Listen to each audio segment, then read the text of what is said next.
¿Cuántas lenguas crees que se hablan en el Pacífico colombiano? Mm, dos, ¿Dos? ¿Y cuáles crees? em, pues no sé qué decir el español y pues la lengua que manejan ellos allá. ¿Cuántas lenguas se hablan en el Pacífico colombiano? Eh, pues el español y la lengua indígena. ¿Y cuál lengua indígena? La lengua indígena, uy, no me sé el nombre. ¿Cuántas lenguas se hablan en el Pacífico colombiano? Pues, pucha. ¿Miles?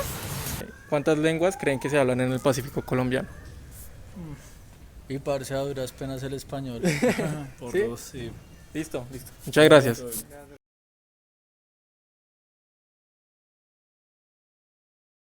En las lenguas del Pacífico, como en muchas otras lenguas indígenas en Colombia, tenemos la característica de que la mayoría de sus hablantes nativos son personas de edad, son los mayores de la tribu o son los abuelos de las familias.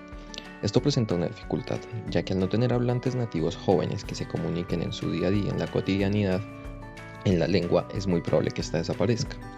Aquí tenemos, por ejemplo, la lengua inga, la lengua agua, la lengua totoro, la lengua guambía, los nasayuwe, los waunana, la lengua cuna. Hay una gran variedad de poblaciones dentro del Pacífico. Por ejemplo, los inga tienen 36.000 habitantes, aunque muy pocos de ellos son hablantes. Están los nasayuwe, que tienen 80.000 habitantes, pero solo la mitad de ellos dicen ser hablantes de la lengua. Los kuna, por ejemplo, aunque son 60.000, solo el 3.3% de ellos son mayores de 60 años y probablemente hablan la lengua. Y el 74% son jóvenes de aproximadamente 24 años que no dominan la lengua, no son hablantes nativos y no se comunican en su día a día en esta lengua. Por ende, es probable que estas lenguas vayan desapareciendo con el tiempo a menos de que algo se haga al respecto y terminen como la lengua pasto o la coconuco, las cuales ya están extintas. Ahora que sabemos el estado de vitalidad de estas lenguas, tal vez te preguntarás, ¿qué pasa si desaparecen? Bueno, pues te vamos a contar algunas razones por las cuales es importante proteger dichas lenguas.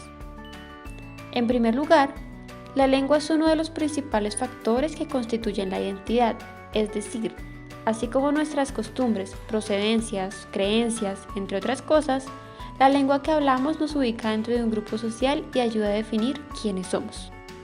Por otro lado, si se pierde una lengua, esta se llevaría consigo un legado cultural. Pensemos en las diferentes comunidades indígenas de Colombia. Generalmente, ellas habitan territorios donde hay recursos naturales muy valiosos y su preservación depende en gran medida de las prácticas culturales que dichas comunidades llevan a cabo. Por lo tanto, si la comunicación e interacción entre y con hablantes de estas lenguas indígenas se pierde, también se estarían poniendo en peligro, por ejemplo, ciertas especies biológicas. Otra razón para proteger estas lenguas es que una de las características que hacen que una persona se considere indígena es el manejo de una lengua propia o la pertenencia a un lugar donde ésta se hable. Es decir, que si desaparece una lengua, también podría dejar de existir un grupo étnico. Por último, en Colombia es común que miembros de comunidades indígenas tengan que hablar español para realizar actividades económicas, para acceder a educación superior, entre otras cosas, lo cual provoca que abandonen su lengua nativa. Sin embargo, para ellos el reconocimiento y uso de su propia lengua tiene una estrecha relación con la percepción de sí mismos, ya que es la forma de expresar su identidad y sentirse orgullosos de quienes son. Por lo tanto, olvidar una lengua o limitar su uso también significa vulnerar los derechos de sus hablantes.